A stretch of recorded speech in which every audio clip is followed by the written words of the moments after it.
రాజకీయాల ముసుగులో ప్రభుత్వం చేసే కార్యక్రమాలను అడ్డుకునే వాళ్ళను క్షమించుకుంటూ పోదామా? మీరు ఒక్కసారి ఆలోచన చేయండి.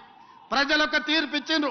5 సంవత్సరాలు ఎవరు పరిపాలన సాగించాలో ప్రజలు ఆమోదం తెలిపినరు.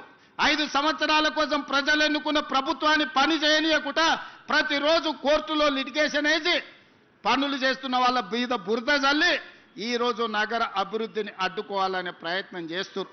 ఇవాళ ఫైనాన్షియల్ డిస్ట్రిక్ట్ అభివృద్ధి అయితే దాదాపుగా 10 లక్షల మందికి ఉద్యోగాలు వచ్చినాయి. ఈరోజు ఇక్కడనే దుర్గం చెరువు పక్కన నాలెడ్జ్ పార్క్ వస్తే 5 లక్షల మందికి ఉద్యోగాలు వచ్చినాయి. అందుకే ఈరోజు గచ్చిబౌలి స్టేడియం పక్కన ఒక 400 ఎకరాల అభివృద్ధి చేస్తే ఇంకొక 5 లక్షల మందికి ఉద్యోగాలు కల్పించాలి, 1,00,000 కోట్లు పెట్టుబడులు తీసుకురావాలని విదేశీ పర్యటనలు చేసి అమెరికా, జపాన్, సౌత్ కొరియా లాంటి, సింగపూర్ లాంటి దేశాలలో పర్యటన చేసి దాదాపుగా 2,25,000 కోట్ల రూపాయలు పెట్టుబడులను ఆకర్షించి ఇవాళ సంస్థల్ని ప్రారంభించడానికి ప్రయత్నం చేస్తే ఈ రోజు పానకంలో పుడకలాక దాన్ని అడ్డుకున్నారు.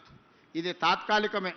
ఆ భూమి 2002-03లో ఎవరికో ప్రైవేటు వ్యక్తులకు కేటాయిస్తే 2024లో సుప్రీంకోర్టు వరకు వెళ్ళి కొట్లాడి 20 సంవత్సరాల పోరాటం తర్వాత ఆ భూమిని వెనక్కి రాష్ట్ర ప్రభుత్వానికి తీసుకొచ్చినాం. ఈరోజు ఎవరో కొందరు అవాంతరాలు అడ్డంకులు కల్పించినంత మాత్రాన ప్రభుత్వం వెనక్కి తగ్గదు. చట్ట సభలలోనే కాదు, న్యాయస్థానాలలో న్యాయం కోసం కొట్లాడి ఆ స్థలాన్ని మళ్ళీ వెనక్కి తీసుకొచ్చి పెద్ద ఎత్తున ఐటీ కంపెనీలను అక్కడ ప్రారంభించడమే కాదు, లక్షలాది ఉద్యోగాలను కల్పించే ప్రయత్నము మన ప్రభుత్వం చేస్తుంది.